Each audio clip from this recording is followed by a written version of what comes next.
Hello friends, मैं आपका मेरे इस चैनल पर स्वागत करता हूं। आज हम एक जो मैटर है वो अपनी स्टेट चेंज करता है और उस स्टेट को चेंज करने के लिए उस कौन कौन से फैक्टर रिस्पॉन्सिबल हैं, हम उन फैक्टर्स के बारे में डिस्कशन करेंगे। जब स्टेट चेंज करता है तो उस पर टेम्परेचर और प्रेशर का क्या इफ़ेक्ट होता है, इसके बारे में पढ़ेंगे।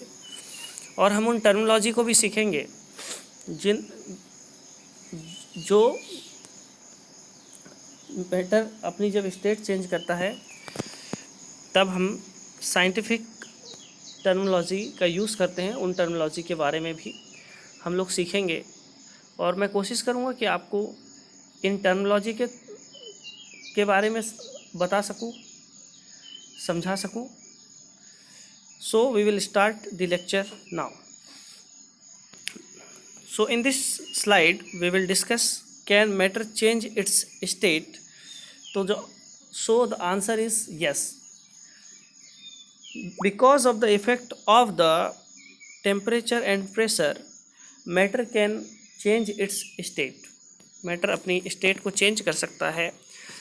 In last class we will discuss about the state of the matter, where we have discussed a matter has particles which are bound to each other by the strong force of attraction, and if we want to break this force attraction, then we have to apply the external energy to break this bond between the particles, which will increase the kinetic energy of the particle.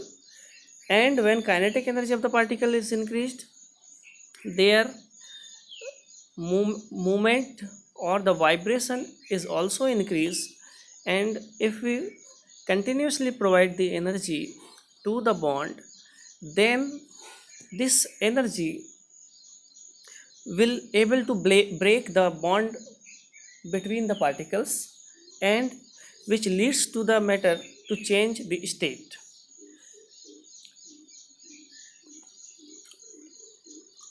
So here we will thoroughly discuss the effect of temperature in change in the state of the matter. In your home, you also done this exercise lots of time with the ice. You take the ice balls, puts the ice balls on the glass. After some time, you will observe the ice is completely melted and converted into water, which is in liquid state. But here we will discuss every aspect. So I will give you a thermometer. Just put the thermometer in the ice ball, pack of ice. You will note down the temperature, and after some time you will note down the temperature again after 1 minute, again after 2 minutes, again after 3 minutes. ऐसा आप करते जाएंगे। आप देखेंगे कि एक particular state पे जब पूरा का पूरा आइस आपका था, तब आपका thermometer 0 degree Celsius temperature show कर रहा था।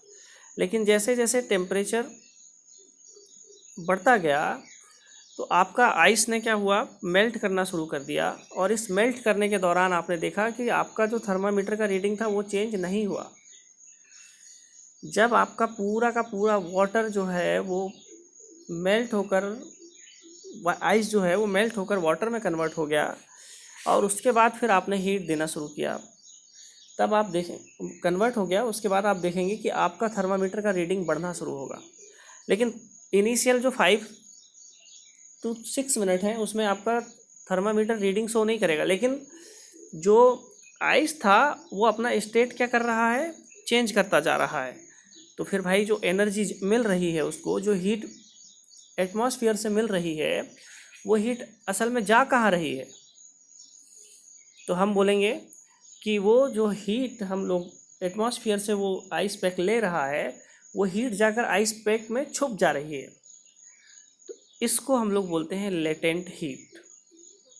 आई थिंक आप समझ गए होंगे। लेटेंट हीट क्या होती है? एक स्टेट मैटर की से दूसरे स्टेट में जब जाता है तो थर्मामीटर कुछ समय तक अपनी रीडिंग चेंज नहीं करता है। इस दौरान हम कंटिन्यूसली हीट उसको देते जाते हैं या एनर्जी उस मैटर को देते जाते हैं, फिर भी थर्मामीटर अपनी रीडिंग क्या नहीं करता, चेंज नहीं करता। इस दौरान जो एनर्जी, ड्यूरिंग दिस पीरियड जो एनर्जी हम लोगों ने उस मैटर को दी है, वो कहीं ना कहीं तो यूटिलाइज हो रही होगी। उसी जो एनर्जी यूटिलाइज हो रही है और थर्मामीटर की रीडिंग नहीं इंक्रीज हो रही है, उस एनर्जी को हम लोग बोलते हैं लेटेंट हीट। अब there are different kinds of latent heat, जैसे latent heat of vaporization, latent heat of condensation, latent heat of, we will discuss this latent heat in detail in next slide also. So I think you will understand this particular exercise. यहाँ ice रखा हुआ है, thermometer रखा हुआ है, ice को heat करते जा रहे हैं। जब तक कंप्लीटली वो मेल्ट नहीं हो जाती आइस, तब तक आपका थर्मामीटर रीडिंग को नहीं बढ़ाता है। और वो जो हीट आपने दी है, इस दौरान आपने हीट देते रहे हैं लेकिन थर्मामीटर की रीडिंग नहीं बढ़ रही है। तो इस ऐसी हीट जो कि आप कंटिन्यूसली उस मैटर को दे रहे हैं और फिर भी थर्मामीटर अपनी रीडिंग नहीं इंक्रीज बढ़ा पा रहा है, इस टाइप की हीट को हम लोग बोलते हैं लेटेंट हीट। क्योंकि वो जो हीट थी वो जाकर आइस पैक के जो मॉलिक्यूल्स हैं, पार्टिकल्स हैं, उनके बॉन्ड को तोड़ने में यूटिलाइज हो गई और उसने अपना इफेक्ट थर्मामीटर पे शो नहीं कर पाया। इसको हम लोग बोलते हैं latent heat.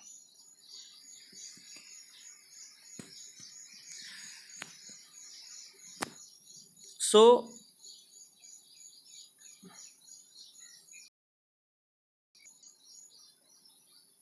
we'll just I just point out the latent heat here. This is, in this condition the ice is a solid in state and water is the liquid in state. So the change in state occurs from solid to liquid, and when matter is converted from solid to liquid, then this is called fusion. And when the process of fusion is occur, then the heat which is used for the change the ice to the water, this kind of latent heat is called latent heat of fusion. अगर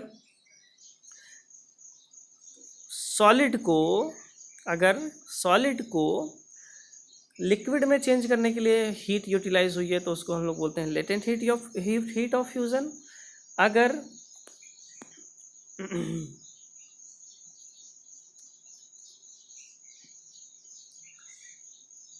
अगर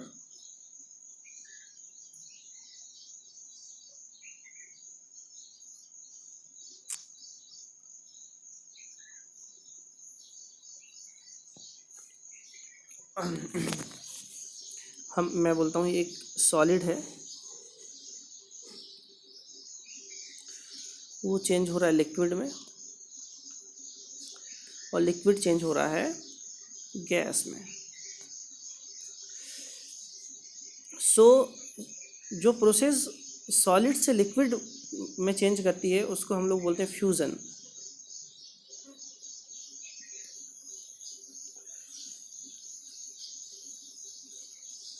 जो liquid को gas में change करती है उसको vaporisation.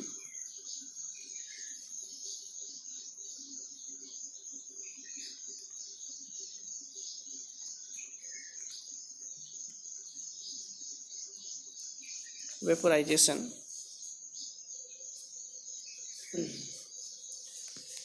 और जो प्रोसेस वेपर को किस में चेंज कर देगी, लिक्विड में चेंज कर देगी कंडेंसेशन, लिक्विड सॉलिड में चेंज हो जाएगा सॉलिडिफिकेशन। ये डिफरेंट प्रोसेस है, मैं आपको स्लाइड में बताता हूँ।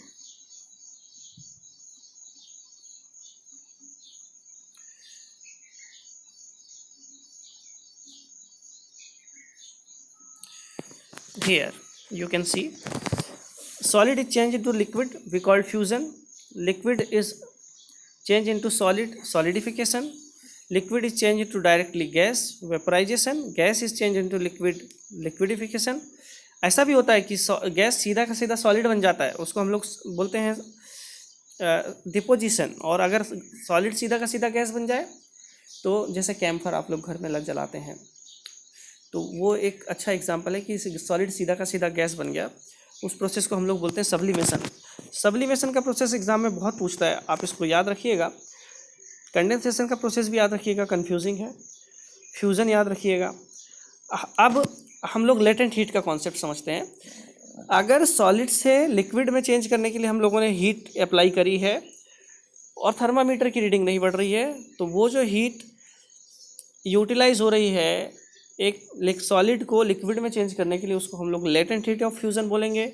अगर लिक्विड को सॉलिड में चेंज कर रहे हैं और हमने कुछ अप्लाई किया है, एनर्जी अप्लाई की है, तो वो जो एनर्जी लिक्विड से सॉलिड बनाने के लिए यूज़ हुई है और थर्मामीटर की रीडिंग चेंज नहीं हुई है, उसको हम लोग लेटेंट हीट ऑफ सॉलिडिफिकेशन कहेंगे। आप समझ गए होंगे इस बात को, लेटेंट हीट का कॉन्सेप्ट आप अच्छे से समझ पाए होंगे। हम लोग प्रीवियस स्लाइड में फिर से चलते हैं और कॉन्सेप्ट समझते हैं टेम्परेचर का इफेक्ट। तो टेम्परेचर करता क्या है, जो भी मैटर है उसके जो पार्टिकल्स हैं उनके बीच में जो बॉन्डिंग है उसको क्या करता है, ब्रेक करता है। ब्रेक करने का कॉन्सेप्ट मैंने बताया कि काइनेटिक एनर्जी बढ़ा देगा, वाइब्रेशन से बढ़ जाएगा। जब वाइब्रेशन जब एक लिमिट से ज़्यादा हो जाएगा तो बॉन्ड टूट जाएगा और वो अपनी स्टेट चेंज कर लेगा। टेम्परेचर का जो एसआई यूनिट है वो केल्विन है, लेकिन हम लोग यहाँ पर टेम्परेचर को मेज़र करने के लिए 3 स्केल का यूज़ करते हैं। तो वो स्केल हैं, पहला स्केल सेल्सियस,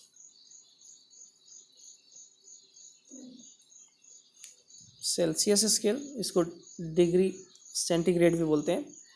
सेकेंड स्केल है केल्विन, सेकेंड स्टेट है केल्विन, के से रिप्रेजेंट किया जाता है।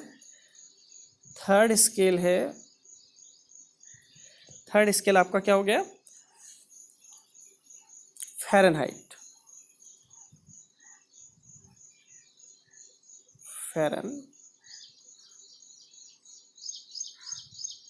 फ़ारेनहाइट स्केल, स्पेलिंग देख लीजिएगा। मैं मैथ्स और साइंस का लेक्चर लेता हूँ तो स्पेलिंग पे ज़्यादा नहीं जाइएगा, आप लेक्चर समझने की कोशिश कीजिएगा। तो इन तीनों जो स्केल हैं उनके बीच में एक रिलेशनशिप होता है, उसको आप याद रखिएगा। अगर वो रिलेशनशिप आपको याद रहता है तो आप एक यूनिट से दूसरा यूनिट से पहला यूनिट चेंज करने में आप आसानी से चेंज कर पाएंगे। इसलिए इस जो रिलेशन है इसको अच्छे से याद रखिएगा। रिलेशन है के -273 upon 100 is equal to C upon 100 is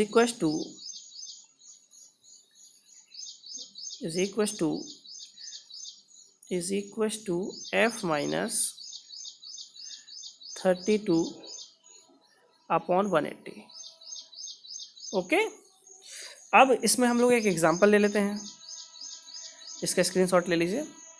इसमें हम लोग एक एग्जांपल ले लेते हैं। मैंने बोला कि 100 डिग्री सेल्सियस को चेंज कीजिए डिग्री फ़ारेनहाइट में। मैंने बोला 100 डिग्री सेल्सियस को चेंज कीजिए फ़ारेनहाइट में। तो आप लोगों ने रिलेशन पढ़ रखा है, क्या रिलेशन होता है सेल्सियस और फ़ारेनहाइट के बीच में।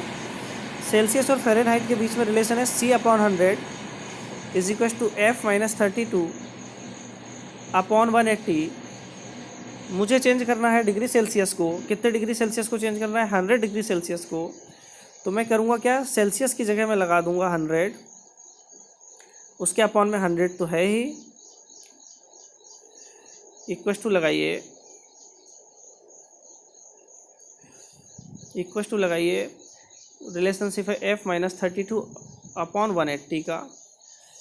आप ट्रांसफ़र मेथड का यूज़ कीजिए तो 100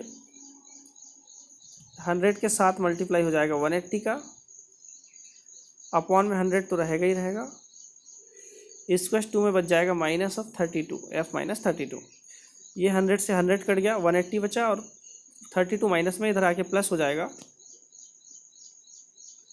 32 माइनस में इधर आके प्लस में हो जाएगा, तो 180, यहाँ पे सिर्फ 180 बचा है, इधर का 32 माइनस का यहाँ आके प्लस में हो जाएगा, तो ये क्या हो गया आपका, दोनों प्लस होकर 2, 8 + 3 11, 212 डिग्री सेल्सियस या 212 डिग्री फ़ारेनहाइट आपका क्या हो गया, ये टेम्परेचर हो गया 100 डिग्री सेल्सियस। ऐसे ही कन्वर्जन आप करके देखिएगा, डिग्री सेल्सियस से फ़ारेनहाइट, फ़ारेनहाइट से केल्विन, केल्विन टू, ये आप करके देखिएगा, हम लोग एक्सरसाइज में भी इसको देखेंगे। तो आज हमने देखा कि टेम्परेचर का क्या इफेक्ट होता है, डिफरेंट स्टेट जो चेंज होती है उसकी टर्मिनोलॉजी क्या है, उनकी टर्मिनोलॉजी को बोलते कैसे हैं, रिप्रेजेंट कैसे करते हैं, और उसका एक्सप्लेनेशन। मैं समझता हूँ कि आपको ये बात समझ में आई होगी।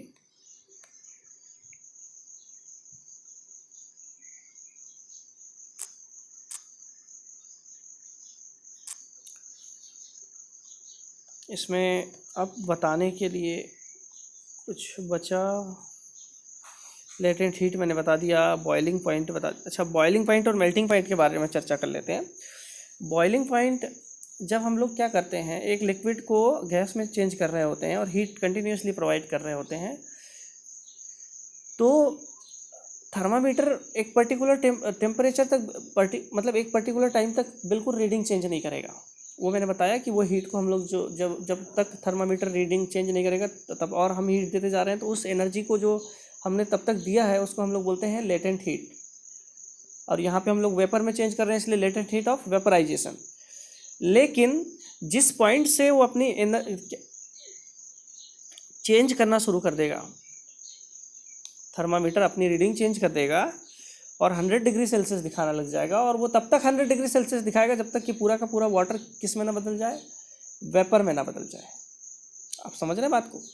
एक पर्टिकुलर रीडिंग तक, पर्टिकुलर टाइम तक वो रीडिंग बिल्कुल चेंज नहीं करेगा, लेकिन एक पर्टिकुलर टाइम के बाद वो अपनी रीडिंग को बढ़ाता हुआ 100 डिग्री सेल्सियस पे ले जाएगा, और तब तक 100 डिग्री सेल्सियस पे रखेगा जब तक कि पूरा का पूरा वाटर किस में चेंज ना हो जाए, गैस में चेंज ना हो जाए। तो वो पॉइंट जहाँ पर वाटर गैस में चेंज हो जाए, चेंज होने लगे, उस पॉइंट को हम लोग बोलते हैं